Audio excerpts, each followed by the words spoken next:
হাওয়া দিচ্ছিল। ওখানে খুব কম সংখ্যক লোকেরাই বসেছিল। আর এই দেখো আমাদের পরপর খাবারগুলো চলে এসছে। এটা চিকেনের কোনো একটা আইটেম ছিল স্ন্যাক্সের মধ্যে। এটা আমাদের দারুণ লেগেছিল। খাবার দাবার কিন্তু মানে ভীষণই ভালো। খাবার নিয়ে কিছু বলার আর আমার কোনো মানে জায়গা নেই। দারুণ দারুণ ফুড আমরা ট্রাই করেছিলাম এখান থেকে। আমরা অনেক ধরনেরই খাবার নিয়েছিলাম, ইন্ডিয়ান অ্যান্ড চাইনিজ খাবার মিলিয়ে নিয়েছিলাম। বাবারা খেয়েছিল তন্দুরি রুটি অ্যান্ড চিকেন ভর্তা, অ্যান্ড আমরা খেয়েছিলাম নুডলস অ্যান্ড ড্রাগন চিকেন। প্রত্যেকটা খাবারই খুব সুস্বাদু ছিল।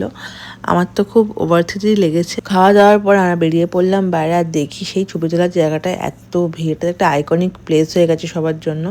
লাস্টে চান্স না পেয়ে আমরা চলে এলাম একটুখানি কেনাকাটি করতে। তো সামনে দেখলাম একটা খুব সুন্দর কার্ডিগানের দোকান ছিল। তো সেখানেই আমার মার একটা খুব সুন্দর কার্ডিগান পছন্দ হয়েছিল। তো মা বললো একটু দেখি চল। তো আমরা দাম দস্তুর করছিলাম এবং দেখছিলাম। দেখো মাকে পরে বেশ ভালোও লাগছে জ্যাকেটটা। তো কালার ওয়াইজ আমি বললাম কালারটা চেঞ্জ করো মা। এইটা আমার বেশি ভালো লেগেছিলো, মাকে শ্যুটও করছিলো পিঙ্কটার থেকে। তারপরে বৌদিও বললো যে আমিও একটা দেখি, একটু ভালো লাগছে বেশ আমার আর সত্যি কাটিংগুলো খুব সুন্দর ছিল। আর লাস্টে আমাকেও জোর করে একটা ওরা গছিয়ে দিল। আমি নেওয়ার পাত্রই ছিলাম না এখান থেকে।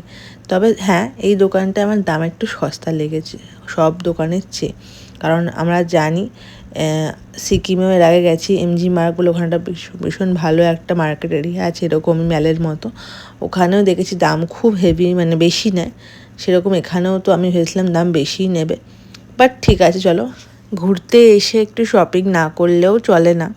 তারপরে আমরা পুরো ম্যাল রোডটা যেটুখানি মনে হচ্ছিলো ঘুরে দেখছিলাম।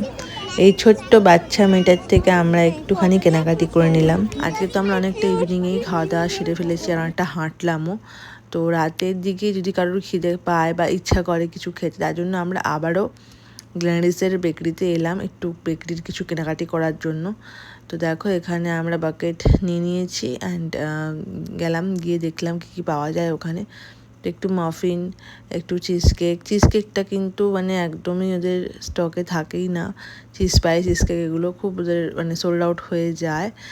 আর কিছু ধরনের কুকিজ নিয়ে আমরা ফিরে এলাম। বেশি কিছু নিইনি, অল্পর মধ্যেই নিয়েছি। এখানে আমাদের বেকারিতে একটু দামটা বেশি লেগেছে, টেস্টের তুলনায় দামটা কিন্তু অবশ্যই বেশি, জাস্ট হাইক হয়ে আছে। এখানে কিন্তু আরও অনেক বেকারি আছে যেখানেও খুব ভালো ভালো পাওয়া যায় বেকারির আইটেমগুলো, সেখান থেকেও তোমরা ট্রাই করতে পারো। বাট আমাদের কাছে তো সময় একদম ছিল না, তাই আমরা হোটেলে ফিরে গেলাম। তাতে গুড নাইট, আবার দেখা হবে নেক্সট পার্ট নিয়ে। টাটা।